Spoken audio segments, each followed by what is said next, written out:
And welcome to another episode GZ Sports on a World Cup evening. Yeah, the opening day today, Qatar, Ecuador. And in other news, only 45 minutes was played in that game. Randy Savage. Come on. It wasn't bad, bro. It was good for the first half. It was good for the first half. Second half, it could have. It was one-way traffic. Qatar stood no chance. I like Ecuador because I knew some of the players and they're very fun. Valencia, I remember him from his Everton days, so there's that attachment there. Premier League, Moise Caicedo, linked with everybody. So watching him and he's stooping a leave from Villarreal to Brighton, so I was in with him. Some other players were there for personal reasons. So yeah, they played well in the first half. Still don't get the offside for the first goal. We'll move on. He scored the penalty. He scored a fantastic header. He watched Mertesacker once scored that header, and Qatar in the mud. Not in those white clothes, but they're in the mud. The goalkeeper for Qatar is shit, though. He's shit. He didn't have the best of games today. He made just one save, I believe, in the entire match. And arguably Ecuador should have gotten 3 or more goals. Yeah, you can draw the conclusions that yes, Qatar should have gotten a goal or two, making an absolute stitch at the end of 45 minutes. And then later down in the match, missing another chance over it, and it's skied. But as you said, hats off to Valencia. Really good player, the Fenerbahce striker, top goal scorer for Ecuador, and he has delivered so far. He has put Ecuador on the map. I've always said to them, don't ever count out a South American team, and this is exactly why. Yes, I know it's Qatar. Arguably, Qatar would not be there had it not been them hosting it. But to go out on opening day and demolish the hosts like that, Ecuador truly has something to feel excited about. Yeah, they haven't conceded a goal in, I think it's 7.5 or 8.5 matches. Last goal conceded was from Julian Alvarez against Argentina. So they've been good defensively, especially. So it's going to be hard for their next opponents, Ecuador, because they're not going to be as easy as people thought they would be, because they're going to play the Netherlands next and they have some firepower. But if they can keep that defense together, Ecuador, maybe they could be the shock of the tournament. I honestly put my money on it. I honestly think that from Group A, the Netherlands and Ecuador progress.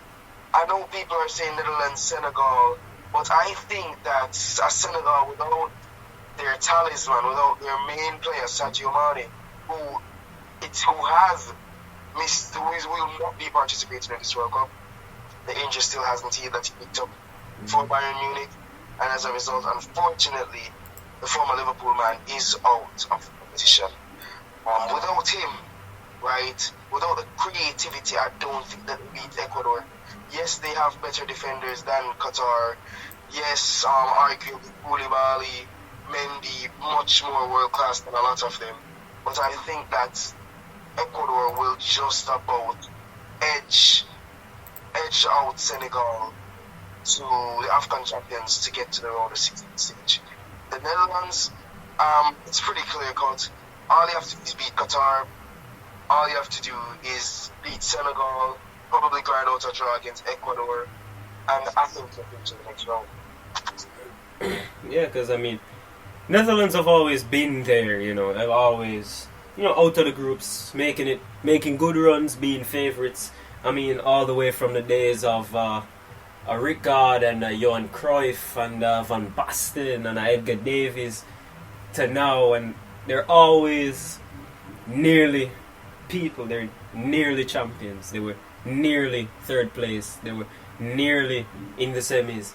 They're always nearly, but can they? I know we spoke about it last week, and I don't want to really speak about the World Cup this episode. This is not what it's about. Could Netherlands stop being a nearly team and actually do something?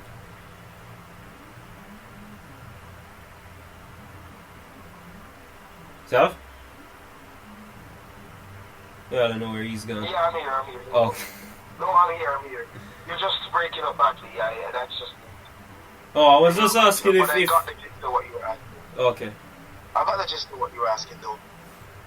Do I think that Netherlands can be the team to go all the way this time? No, as I said before, they have a good team, a really good overall lineup, a decent enough manager. But as I said, I just think other teams have just better odds, better chances, better quality players, better quality managers, and I think that that's what's going to be the Netherlands undo in Holland. Yes, they have some really excellent players. They're getting Van Dijk, who missed the last World Cup completely because the Netherlands didn't even qualify. Yeah. Yeah, they have the chance now, however. I think that with this young and inexperienced lineup in World Cup matches, I think that they should ought to get to a pretty decent stage in the competition. Maybe the quarterfinals, maybe not quite possibly the semis, who knows. It's football, it's unpredictable. But I don't think they win the competition. As always, I think they falter, I think they fail, and maybe I'm just being a doubter or a hater right now. But Argentina for the win, bro. Argentina for the win. Well, you're never gonna doubt Argentina. Never. Not now, at least. You know. We did think the same last World Cup, and then they played Iceland, and we know how that went. Some of our minds changed immediately.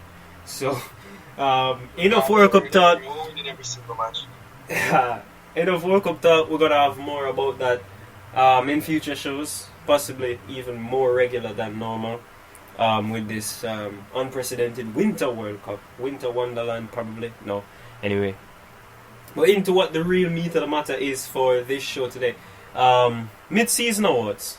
You know, we're looking at the Premier League, looking at how it's gone so far. If the league was to end now, Arsenal fans, don't get ahead of yourself. It's not ending and you're not winning the title yet. Who would be in the team of the season? Who would be the player of the season, manager of the season? You know, best player, young player, all the things like that. Who would collect the accolades? And I'll let you start with it first. Out of the managers, looking at an Arteta, Klopp, Pep, Ten Hag, even Arteta, even Eddie Howe, sorry. Who would be your candidate for manager of the season at this point in time?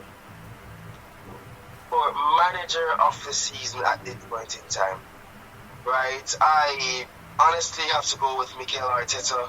The Arsenal project has been amazing, but I have to give all credits to Eddie Howe as well. I know people are used to hearing Klopp, used to hearing Pep Guardiola. You might have even thought I'd go with Ten Hag, despite all the good that he's done at Manchester United. But no, it has to be either Arteta or Howe for me.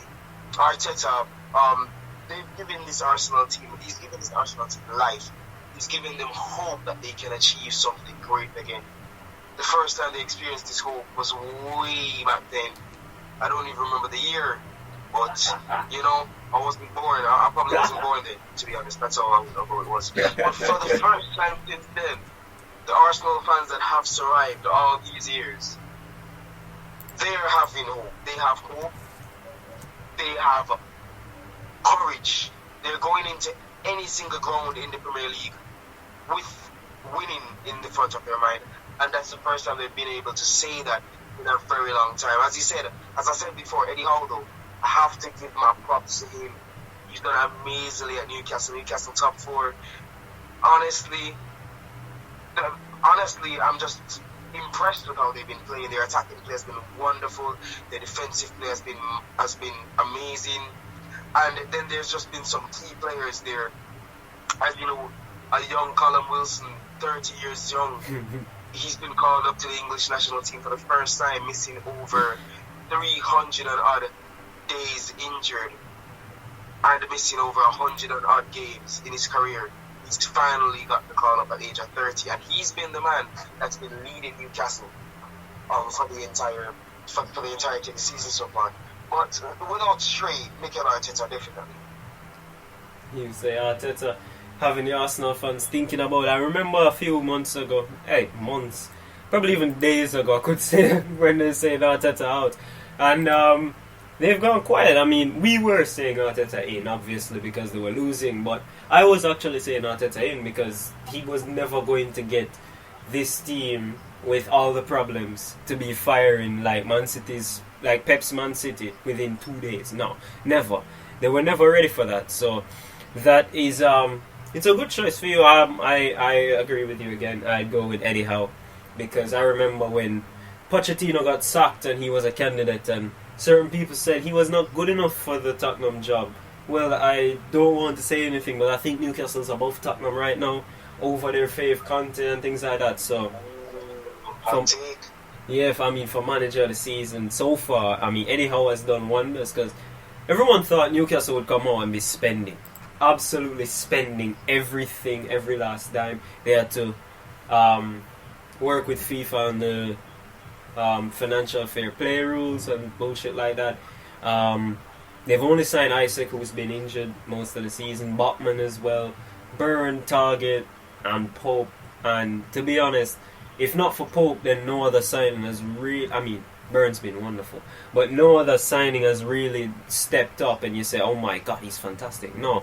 So Eddie Howe has really done wonders with this Newcastle team, and he does deserve props. I think he should be named manager of the month for the mid-season so far, man. That's a fair assessment. As I said, if it's not Arteta, it has to be Eddie Howe. They've just been that good, to be honest. And I really can't see the choice being any different. Yeah, I mean, and as it comes with every good manager, they always need a good player to, have their back to work with the squad. For the mid-season awards, who would be the player of the season so far? Shout out Shelby, thanks for the follow. Who would be player of the season so far? I think you know where I'm going with this. It's the man that made the absolute machine Erling Braut Haaland. This kid is just too good. He is too good. He's too good for the Prem. He's just amazing. He's just an all-round beast of a player. He's absolutely dominated almost every team he's played against in the Premier League. And about 19 league goals, right? 4 or 25 goals for the entire season so far.